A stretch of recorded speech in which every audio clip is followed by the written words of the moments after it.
हाय dear students, welcome back again. तो आज मैं आप लोगों के लिए द मर्चेंट ऑफ वेनिस का सीन सेकंड लेके आया हूँ। थोड़ा प्ले बड़ा है और काफ़ी लंबे समय के बाद, शायद 2-3 महीने के बाद वीडियो बनाने का मौका मिला।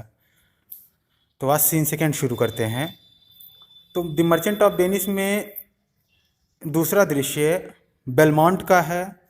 ए हॉल इन पोर्शियाज हाउस। पोर्शिया के घर में एक बड़ा सा कमरा है और इस कमरे में एंटर पोर्शिया निरिशा। निरिशा और पोर्शिया इन दोनों का प्रवेश होता है। पोर्शिया कहती है, इंडीड निरिशा, वास्तव में Nerissa, my little body is tired of this great word. एक तरफ लिटिल, एक तरफ ग्रेट, तो ये वर्ड प्ले होता है। तो पोर्शिया कहती है, इंडीड निरिशा, वास्तव में Nerissa, my little body is tired of this great world. मेरा छोटा सा शरीर इस बड़ी सी दुनिया से ऊब चुका है। निरिशा कहती है, यू वुड बी टायर्ड, आप ऊब जाती डियर लेडी, प्रिय राजकुमारी, if you had as many miseries, यदि तुम्हारे पास इतने दुख होते, as you have good fortune, जितना कि आपके सौभाग्य हैं। तो जितना आपके सौभाग्य हैं, अगर इतना मिजरी होता आपके लाइफ में तो आप उबती डियर लेडी। एट फिर भी, as far as I can observe, जहाँ तक मैं निरीक्षण कर सकती हूँ, दोज पीपल, वे लोग, आर जस्ट एज सिक, ठीक इतने ही परेशान होते हैं, हु हैव टू मच, जिनके पास कुछ ज़्यादा होता है, एज अदर्स, जितना कि वे लोग, हु आर इल, जो वास्तव में बीमार होते हैं, स्टार्विंग ऑन नथिंग, और किसी चीज़ के प्रति उन भूख नहीं रह जाती। तो एक तो वास्तव में परेशान होते हैं लोग जिनके पास अभाव हो, कम हो, और एक वो लोग भी परेशान हो जाते हैं जिनके लिए चीज़ें कोई मैटर ही ना रखें, उनके पास इतनी अधिक मात्रा में हो जाए कि वो ऊब जाएं। आप लोग ए डायलॉग ऑन सिविलाइजेशन पढ़े होंगे, उसमें विधिवत दिया गया है ये। तो it is not bad fortune then, Portia Nerissa को कहती है, सॉरी निरिशा पोर्शिया को कहती है, it is not bad fortune, तब मैं इसे बुरा भाग्य नहीं मानती। To be situated between the two streams, दो धाराओं के बीच में स्थिर होना, दो धाराओं के बीच में बहना, मैं इसे दुर्भाग्य नहीं मानती। The man who has too much, जिसके पास कुछ ज़्यादा चीज़ें होती हैं, ग्रोथ सून वाइट हेयर्ड, जल्द ही वो बूढ़े हो जाते हैं, सफ़ेद बालों वाले हो जाते हैं। बट ही, लेकिन वह, हु हैज़ जस्ट एनफ, जिसके पास सिर्फ पर्याप्त चीज़ें ही होती हैं, लिव्स लॉन्गर, लंबे समय तक जीता है, क्योंकि उसके पास एक क्यूरियासिटी बनी रहती है। तो पोर्शिया कहती है, गुड वर्ड्स, क्या शब्द हैं, एंड वेल स्पोकन, और तुमने क्या बोला, तारीफ में कहती है। फिर निरिशा कहती है, इट वुड बी बेटर, ये तो अभी वेल ही है, बेटर भी हो जाए, उससे भी बेहतर हो जाए, if they were well followed, यदि अच्छी तरह से मेरे इन शब्दों का अनुसरण हो, यदि अच्छी तरह से मेरे इन शब्दों का अनुसरण हो तो ये और भी अच्छे हो जाएं।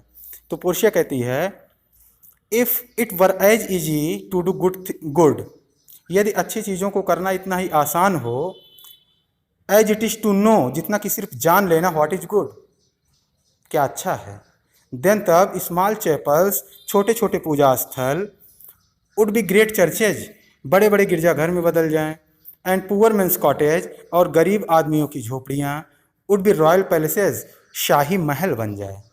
मतलब saying is easy but doing it hard. Nerissa ने बड़े आसानी से पोर्शिया को सजेस्ट कर दिया। पोर्शिया डायलेमा में है, दुविधा में है, क्योंकि उसके पिताजी ने ऐसे कंडीशंस तैयार कर दिए हैं, पोर्शिया चाह कर भी अपने मन मुताबिक किसी से शादी नहीं कर सकती, और अगर वो लड़का उसे नहीं भी पसंद है और उनके पिताजी के कंडीशंस पर वो खरा उतरता है, चाहे वो काना ही क्यों ना हो, पोर्शिया को शादी करनी होगी। तो इस वजह से वो परेशान है। तो निरिशा ने उसे सजेस्ट किया कि परेशान ना हो। तो वही पोर्शिया कह रही है कि जैसे कि कह देना बड़ा आसान होता है, लेकिन उसे करना बहुत कठिन होता है।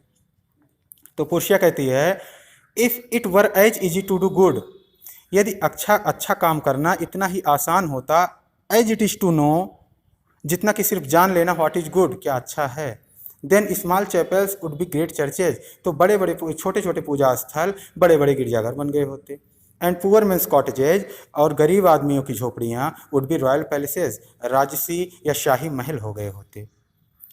He is a good priest, वह एक अच्छा साधु होता है, who follows his own teachings, जो अपनी ही शिक्षाओं का अनुसरण करे। I can more easily teach 20 pupils। Portia आगे कहती है, मैं बड़े आसानी से 20 शिष्यों को पढ़ा सकती हूँ। The right path to follow, अनुसरण करने के लिए सही मार्ग, अनुसरण करने के लिए सही मार्ग मैं कम से कम 20 शिष्यों को पढ़ा सकती हूँ। Then be one of the 20, उन 20 में से एक शिष्य बनने की अपेक्षा। And follow my own teachings, और अपनी ही शिक्षाओं का अनुसरण करने की अपेक्षा, कि अपनी ही शिक्षाओं का अनुसरण करने की अपेक्षा और उन 20 शिष्य की तरह उनके बीच बैठ के पढ़ने वाला काम, ठीक, इसकी अपेक्षा जो है मैं बड़े आसानी से चीज़ों को पढ़ा सकती हूँ कि वो फॉलो करें। लेकिन doing is easy, sorry, saying is easy but doing is hard. The mind can draw up लाज, ये जो दिमाग होता है ये ड्रा अप करता है, तैयार करता है लाज, नियम कानून, फॉर द बॉडी, शरीर के लिए, टू फॉलो, अनुसरण करने हेतु। ये जो हमारा दिमाग है हमारे शरीर के अनुसरण करने के लिए नियम कानून बनाता है। But the heat of desire jumps over such cold law, लेकिन ऐसे नीरस नियमों के ऊपर से जो हमारी इच्छाओं की गर्मी होती है, हमारी आकांक्षाएं होती हैं, वो छलांग लगा जाती हैं। द मैडनेस ऑफ यूथ, युवावस्था का पागलपन, विल मेक वन लीप, एक छलांग लगाएगा, over the net of good advice, अच्छे सलाह के जाल के ऊपर से। जस्ट एज ए हेयर एवाइड्स, जैसे कोई खरगोश होता है वो बच लेता है द स्नेयर, फंदे से, जैसे फंदा लगाया होता है फंसने के लिए, शिकार करने के लिए खरगोशों के लिए, और वो बड़े आसानी से स्नेयर को, फंदे से वो बच लेते हैं, अवॉइड कर लेते हैं। वैसे ही ये दिमाग शरीर के लिए नियम कानून तो बनाता है, लेकिन जो हमारी आकांक्षाएं होती हैं उन नियम कानून के ऊपर से छलांग लगा जाती हैं। But this kind of logic is not the kind, लेकिन इस प्रकार का तर्क उस प्रकार का नहीं है, that will get me husband, जो मुझे एक पति दिलवा दे। मैंने वही बात अभी बताया था क्यों परेशान है। तो but this kind of logic, लेकिन इस प्रकार का तर्क, इज नॉट द काइंड, उस प्रकार का तर्क नहीं है, that will get me husband, जो मुझे एक पति दिलवा दे। ओह अरे, is it not a case of choosing, क्या ये चुनाव का मामला नहीं है। I can neither choose the one, मैं ना तो उस एक को चुन सकती हूँ, आई शुड लाइक, जिसे मैं चाहूँ, नॉर रिफ्यूज, ना तो मना कर सकती हूँ, दी वन, उस व्यक्ति को, आई डिसलाइक, जिसे मैं नापसंद करती हूँ। फॉर, क्योंकि the desires I may have in life, वह इच्छाएं जो मेरे जीवन में हो सकती हैं, are checked by the desire of a father, उसे एक पिता के इच्छा के द्वारा रोक दिया गया है, नियंत्रित कर दिया गया है, हु इज डेड, जो मर गए हैं। इज इट नॉट हार्ड निरिशा, निरिशा क्या ये कठिन नहीं है, दैट की आई कैन नाइदर चूज, ना तो मैं चुनाव कर सकती हूँ, ना रिफ्यूज ए हस्बैंड, ना तो किसी पति को मना कर सकती हूँ। तो पोर्शिया ने कहा, पोर्शिया बोली कि इस प्रकार के लॉजिक उस प्रकार के लॉजिक नहीं हैं जो मुझे एक पति दिलवा दें, मैं उसमें कुछ नहीं कर सकती, मेरी इच्छाओं को मेरे पिताजी की इच्छाओं के द्वारा रोक दिया गया है, नियंत्रित कर दिया गया, उन्होंने कंडीशंस रख दिए कैस्केट स्टोरी के थ्रू, आगे जानोगे। फिर निरिशा उसके बाद पे कमेंट करती है, your father was always a good man, आपके पिता हमेशा से ही एक अच्छे आदमी रहे, and such man at their death, और ऐसे आदमियों को मृत्यु के समय हैव गुड इंस्पिरेशंस, अच्छी प्रेरणाएं आती हैं। So the trial of chance, इसलिए वह मौके की आजमाइश, which he has planned, जिसकी योजना उन्होंने बनाई है, नेमली जैसे कि the choice between the 3 boxes of gold, कि 3 बक्सों के मध्य चुनाव करना है, उसमें गोल्ड के होंगे, सिल्वर का होगा, एंड लेड और शीशे का होगा। In who is the one, जिसमें कि वह एक व्यक्ति, who chooses his meaning correctly, जो बक्सों का सही तात्पर्य चुन पाएगा, अनुमान लगा पाएगा, विल विन यू, आपको जीत लेगा। Will, I have no doubt, मुझे संदेह नहीं है कि, नेवर बी गेस्ड करेक्टली, कि उसका अनुमान सही तरीके से नहीं लगाया जा सकता, बाई डिग्री ऑफ लव, प्रेम की मात्रा दिखाकर, which you may have for any of those royal candidates, जो प्रेम आपको आए हुए तमाम शाही शादी प्रस्तावकों से प्राप्त हो सकता है, फॉर योर लव, जो आपके प्रेम के लिए आए हैं, हु हैव ऑलरेडी कम, जो पहले ही यहाँ पर पधार चुके हैं। तो निरिशा खंडन करती है, कहती है कि ठीक है, आपके पिताजी ने आपके डिजायर्स को कर्टेल कर दिया है, आपका कद घटा दिया है, आपकी नहीं चलेगी उसमें, उनके अनुसार होगा, भले ही वो नहीं है इस समय। तो निरिशा कहती है उन्होंने जो प्लान भी बनाया है कि 3 सोने के और चांदी के और शीशे के 3 कैस्केट होंगी, 3 पेटिकाएँ होंगी, उसमें से पोर्शिया का एक में छवि चित्र होगा और तीनों के ऊपर कुछ ना कुछ लिखा गया है। उसी को पढ़ के गेस करना है कि किस डिब्बे में पोर्शिया का छवि चित्र हो सकता है, सोने की पेटिका में, चांदी की पेटिका में या शीशे की पेटिका में। और जो व्यक्ति उन डिब्बों के ऊपर लिखे हुए आदर्श वाक्यों को पढ़कर गेस कर पाएगा वही तुम्हें जीतेगा। तो इसमें बुरा क्या है, उन्होंने जिस प्रकार की योजनाएं की हैं उसमें कोई ऐसा व्यक्ति जो सिर्फ दिखावा करे प्रेम का, डिग्री ऑफ लव से आपको नहीं जीत पाएगा। ये मेरा एकदम, मैं इस चीज़ की गारंटी लेती हूँ। वो उससे निरिशा कंसोल कर रही है कि जो कोई भी चुनेगा इतने कॉम्प्लिकेटेड मैटर में जो दिमाग लगाएगा वो कुछ खास ही होगा और definitely worthy enough to win you, और तुम्हें जीतने के लिए उसमें पर्याप्त योग्यताएं होंगी। तो पोर्शिया कहती है प्लीज नेम देम ओवर, कृपया उनका नाम गिनाओ। जितने शादी प्रस्तावक आई हैं, पोर्शिया कहना चाहती है कि नाम गिनाओ उनका, मैं उन पर थोड़ा कमेंट करूंगी, क्रिटिसाइज करूंगी। तो पोर्शिया कहती है प्लीज नेम देम ओवर, कृपया उनका नाम गिनाएं, and as you name them, और जैसे जैसे आप उनका नाम गिनाओगी, I shall comment on them, मैं उन सभी पर टिप्पणी करूंगी। And according to my remarks, और मेरी टिप्पणी के अनुसार, यू में डिड्यूस माई अफेक्शन, तुम मेरे प्रेम का अनुमान लगा सकती हो। डिड्यूस मतलब अनुमान लगाना। तो कह रही है कि उनका नाम गिनाओ जो मेरे प्रेम के खातिर प्रेम का दिखावा करने के लिए आए होंगे, इसमें से नाम गिनाओ। मैं भी बताती हूँ उनके कैरेक्टर क्या है, उनकी हिस्ट्री क्या कहती है। तो निरिशा कहती है first there is the prince of Naples, सबसे पहले तो नेपल्स का राजकुमार आया है। पोर्शिया कहती है यस हाँ, just like a wild young horse, एक छोटे असभ्य घोड़े की तरह होगा। ही डज नथिंग, करता कुछ नहीं है, but talk of his horse, लेकिन अपने घोड़े की ही बात करता है।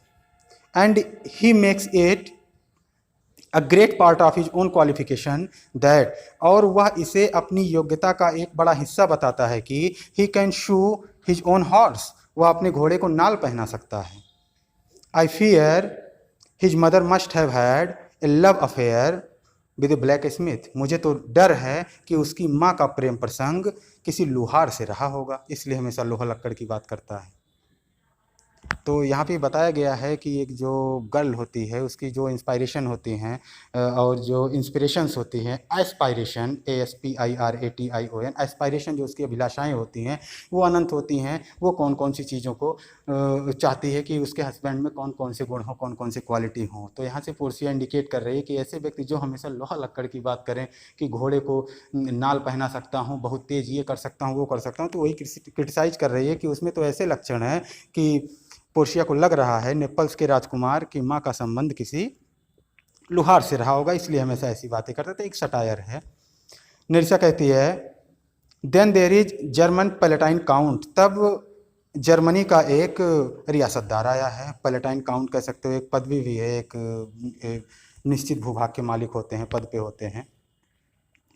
तो there is the German palatine count, तो जर्मनी का पैलेटाइन काउंट आया रियासतदार। पोर्शिया कहती है ही डज नथिंग, वो भी कुछ नहीं करता, बट फ्रॉन, सिर्फ भवें ताने रहता है।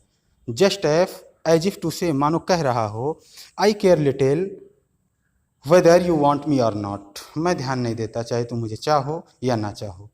He hears good stories without a smile, बिना मुस्कुराहट के अच्छी अच्छी कहानियाँ सुन लेता है।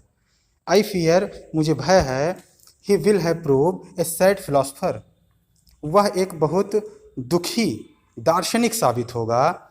व्हेन ही इज ओल्ड, जब वो बूढ़ा हो जाए। सिंस, क्योंकि he is full of such unpleasant gloom in his youth, क्योंकि वह अपने युवावस्था में ही ऐसे नाखुश कर देने वाले उदासी से परिपूर्ण है। I should rather marry a skeleton, मैं तो कंकाल से शादी कर लूँ, with a bone in his mouth, जिसके मुंह में हड्डी हो, देन आइदर ऑफ दीज, इनमें से किसी एक की अपेक्षा।